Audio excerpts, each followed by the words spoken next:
Здравствуйте! Мы ученики 11 класса школы номер 12 имени Олега Кошелова, города Сыктывкара, Республики Коми. Представляем вам нашу команду «Родина». Сейчас мы вам покажем, как начинается наша игра.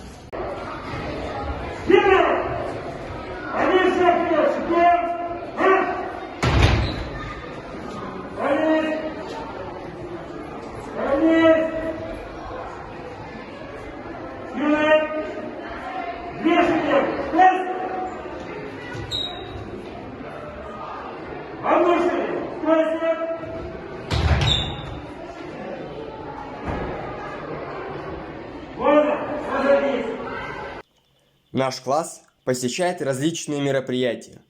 Мы участвовали в акции «Мы против террора», проводимой на базе Кванториума. Примерили на себя роль пожарников на мероприятии «Не всякий пожарный», а также встретились с героем России, пилотом первого ранга Евгением Геннадьевичем Новоселовым. Сейчас мы вам покажем сборку-разборку автомата Калашникова учеником кадетского класса.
Кадетский класс направлен на ответственность и дисциплину.